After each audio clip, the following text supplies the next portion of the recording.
আওয়ামী লীগের একজন নেতা শফিউর রহমান কিভাবে একটি উন্মুক্ত ময়দানে কথা বলতে পারে।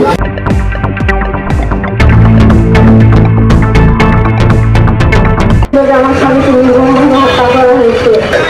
এই আওয়ামী দোষরদের হাত থেকে আমার শিশু বাচ্চারাও রেহাই পায়নি। আমি আপনাদের কাছে একটাই আমার কথা, আমার স্বামীকে যারা হত্যা করেছে নির্মমভাবে তাদের বিচারের আওতায় আনা হোক, তাদের দৃষ্টান্তমূলক শাস্তি দেওয়া হোক। আমার স্বামীর দোষ ছিল একটাই, বিএনপি করছিল, এই জন্যই আমার স্বামীকে হত্যা করা হয়েছিল। এখন আমি কি দোষ করেছি? আমি মামলা করেছি, মামলা করার পর থেকেই আমার উপরে এবং আমার 3 সন্তানের উপরে হামলা, প্রকাশ্য হুমকি দিচ্ছে। রব্বানীর স্ত্রী সন্তানকে আমরা হত্যা করব। তারা ক্ষমতায় অসীম থেকে একটার পর একটা হত্যা করে গিয়েছে। তারা সিদ্দিকের সন্তানদেরকে এতিম করেছে। নির্মম ইতিহাস তারা রচিত করেছে। হত্যা, খুন এবং গুমের রাজনীতি তারা প্রচলন করেছে।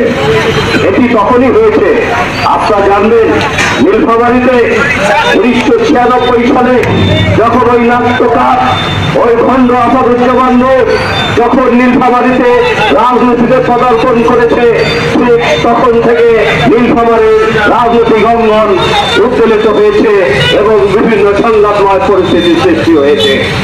আমি যতটুকু জানি, এই 14 সালের ডিসেম্বর মাসে যখন আমরা সরকার বিরোধী আন্দোলন করছি, আমরা হোটেল স্টারের সামনে বসে রয়েছি। আর 13 সালে তখন আসাদুজ্জামান নূর পুলিশ প্রহরায় তার গুন্ডা বাহিনীদের 200 হাতে রামদা, কাঁচা, অস্ত্র শস্ত্র নিয়ে তারা রামগঞ্জের দিকে আসছিল।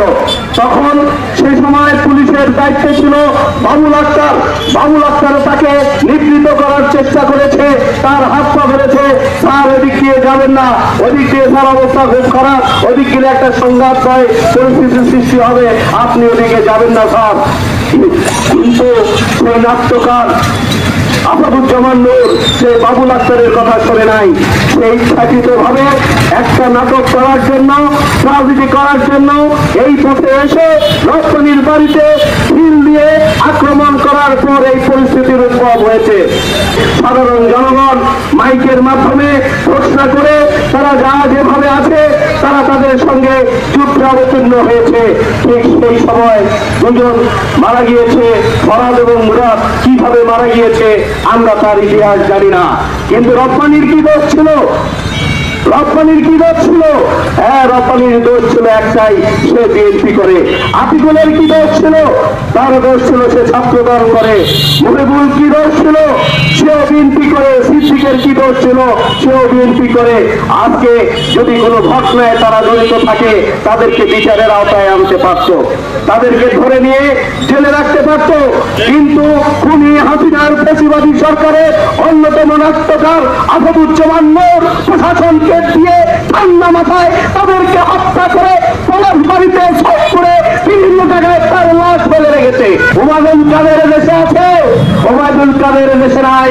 কামরুল থেকে আপনার বড় বড় নেতারা, রাঘব বোয়াল নেতারা দেশে নাই, যারা আছে জেলে রয়েছে। আপনি চুরিপুটি নেতা হয়ে, মামলার আসামি হয়ে একটা ইচ্ছা ময়দানে এসে আপনি এই পরিস্থিতিকে অশান্ত করার চেষ্টা করছেন।